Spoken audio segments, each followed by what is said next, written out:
प्रिय दर्शकों, आप सभी का स्वागत है हमारे इस YouTube चैनल पर। दर्शकों, 2 दिन पहले आप लोगों ने सोशल मीडिया पर एक खबर देखी थी, बाबा का ढाबा। और सोशल मीडिया पर जिस तरह का रेस्पॉन्स उस खबर को मिला वो अपने आप में तारीफे काबिल है। ऐसे समय पर जब कोरोना की वजह से हर व्यक्ति दुखी है, परेशान है, ऐसे में किसी बुजुर्ग दंपति को जो कि खुद के जीवन का निर्वहन अपने प्रयासों से इस उम्र में भी कर रहे हैं, और ऐसे में उनकी तकलीफ को देख करके इस तरह से जन समुदाय का उनकी मदद के लिए आगे आना निस्संदेह अपने आप में ये एक सच्चे भारत की तस्वीर दिखाता है।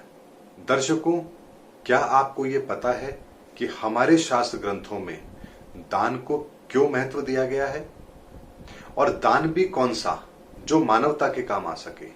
यही कारण है कि यदि आज से 100 वर्ष पहले का आप इतिहास देखेंगे तो उस समय पर जितने भी धनी लोग होते थे वह कुएं खुदवाते थे, बावड़ी बनवाते थे, तालाब बनवाते थे, धर्मशालाएं बनवाते थे। ये सारे के सारे वो साधन थे जो एक बार करने पर निरंतर समाज को इसका फायदा मिलता रहता था। एक बार कुआं बनाया, जीवन पर्यंत उस स्थान पर रहने वाले स्थायी निवासियों को उसका पानी उपलब्ध होता रहेगा। बावड़ी बनाते थे ताकि बरसात का पानी इकट्ठा हो और उस जगह पर लोगों को अपने रोजमर्रा के कार्य के लिए पानी उपलब्ध हो सके। तालाब बनवाते थे ताकि वहां पर उस गांव के लोगों को स्थायी संसाधन ऐसा मिल सके जिससे उनकी रोजमर्रा की पानी की आवश्यकता पूरी हो सके। धर्मशाला बनवाते थे ताकि एक मुसाफिर जब एक स्थान से दूसरे स्थान पर जाए तो उसे वहां रहने की और ठहरने की, रात गुजारने की एक अच्छी व्यवस्था मिल सके। ये ऐसे काम थे जो एक बार किए जाते थे और जिसका फायदा आने वाले कई वर्षों तक समाज को मिलता था। और यही हिंदू शास्त्रों के अंदर सही दान की परंपरा भी रही है।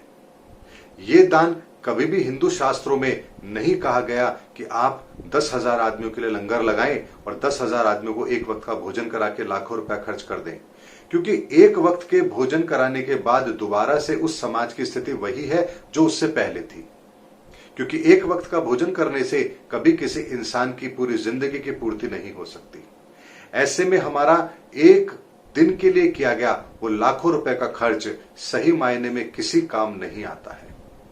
लेकिन हिंदू शास्त्रों में कहा गया कि ऐसे स्थायी निर्माण जिससे आने वाले समय में समाज को एक स्थायी व्यवस्था मिल सके, ऐसे निर्माण कार्य जरूर कराने चाहिए। और यही निर्माण कार्य सच्चे भारत की तस्वीर भी है।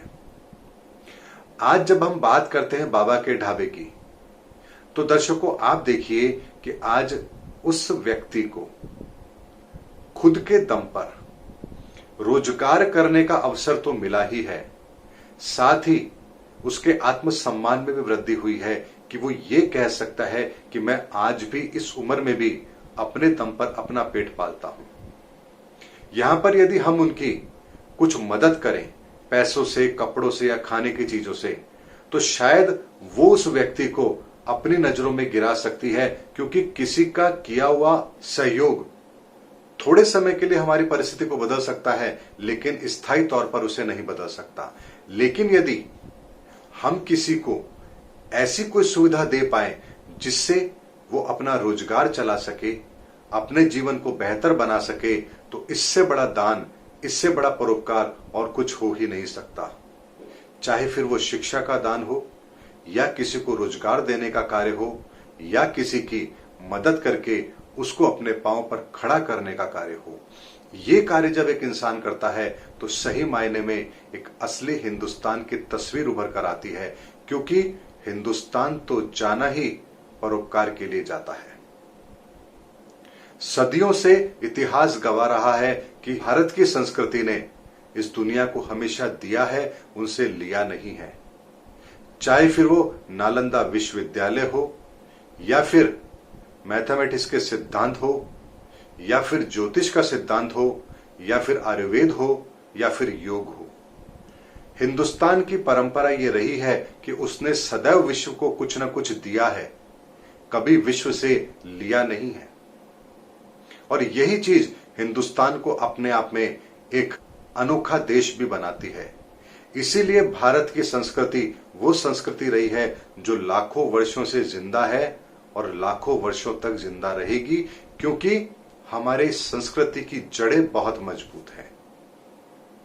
और जब ऐसी घटनाएं हमारे सामने आती है तो वास्तव में हृदय गदगद होता है कि आज भी हमारे रगों के अंदर वही भारतीय संस्कृति दौड़ रही है।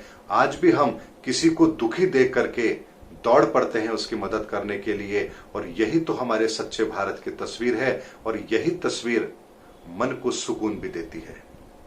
एक तरफ जब कहीं कोई रेप केस होता है या और कोई घटना होती है, उसको पढ़ के मन दुखी होता है, लेकिन उससे ज्यादा खुशी तब होती है जब ऐसी घटनाएं समाज में देखने को मिलती है और जब लोग किसी की मदद के लिए आगे आते हैं तो सही मायने में दिल को एक मरहम लगती है कि नहीं, इंसानियत अभी भी जिंदा है और हिंदुस्तान की संस्कृति अभी भी कायम है। और ये संस्कृति जिस दिन पूरे विश्व में फैलेगी, सही मायने में उस दिन भारत भी जगत गुरु कहलाएगा और हम विश्व गुरु कहलाएंगे, यानी भारत फिर विश्व गुरु कहलाएगा।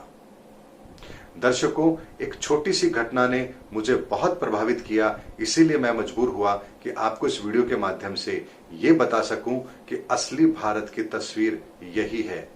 यही है असली दान, यही है असली धर्म और यही है असली मानवता। इसलिए आपको भी यदि कोई मौका मिले तो ऐसा अवसर आप छोड़िए मत। हमारे आसपास समाज के अंदर रहने वाले लोगों को जो भी हम मदद कर सकते हैं हमें अवश्य करनी चाहिए, ताकि हम उनका जीवन, उनके आत्मसम्मान को कायम रखते हुए मजबूती के साथ ऊपर उठा सके। और यही हमारा प्रयास होना चाहिए और यही हमारी भारत की संस्कृति है। दर्शकों, उम्मीद करता हूं मेरा ये वीडियो आपको जरूर पसंद आया होगा। मेरे मन की बात जो मैं आप लोगों के साथ शेयर करना चाहता था, मैंने इस वीडियो के माध्यम से की है। अगले वीडियो में फिर आपसे मुलाकात करूंगा। तब तक के लिए जय हिंद, जय भारत।